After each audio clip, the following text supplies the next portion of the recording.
Forest-related or tree planting-related projects have had a very late start in the clean development mechanism. And on top of that very late start, they've also run into innumerable problems on the way.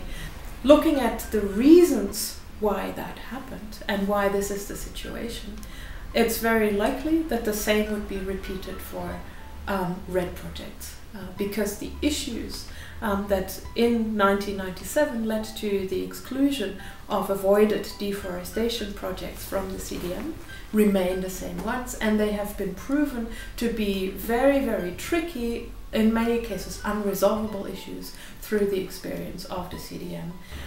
Prospects for REDD as a project-based mechanism, I think, are shrinking very quickly, exacerbated even more so by the shrinking and the general malaise of the carbon market.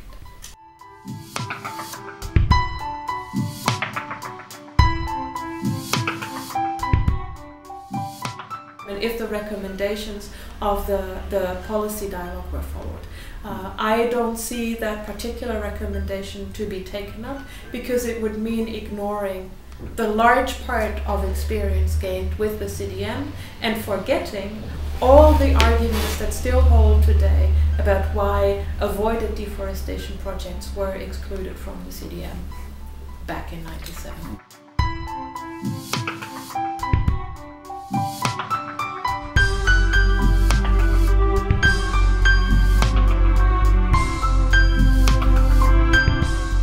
Safeguard implies that you're expecting something to go wrong and you want to limit the damage through applying a safeguard.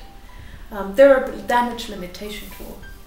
What we want to achieve, or what the proponents of REDD always claim they want to achieve, is a very positive outcome for forest communities and for the forest and for the climate.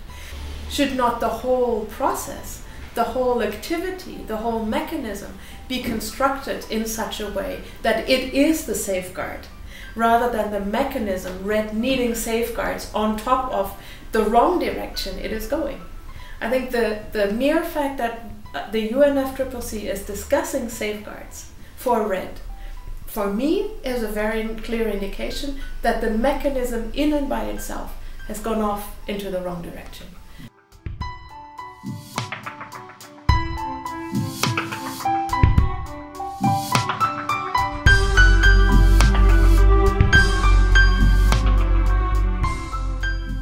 Pre-REDD, we were talking about industrialized countries' responsibilities for reducing fossil fuel emissions.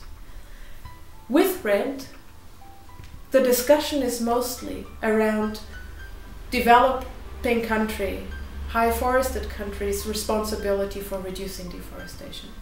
We've forgotten to look at the massive impact and the massive responsibility that industrialized countries have for deforestation.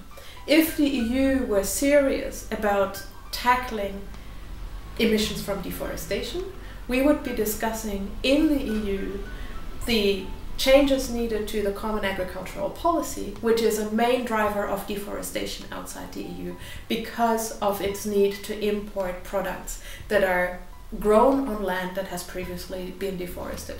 Palm oil and soy maybe being the most obvious ones.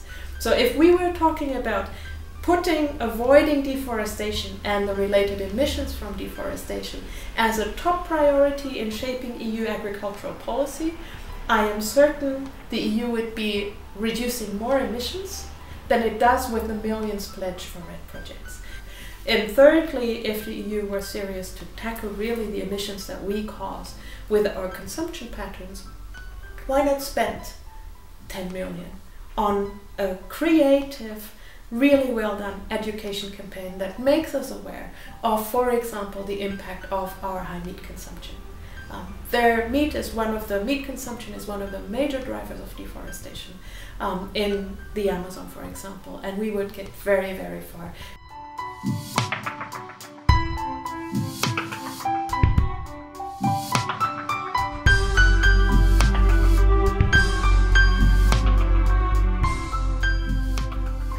Instead of focusing on our emissions here, we're making the world focus on the responsibility in regions where the state is barely present, where governance is very low, and where the complex web of corruption, collusion, and the weak state combined with poverty create a mix that does not make reducing deforestation without reducing the demand that's driving deforestation very likely.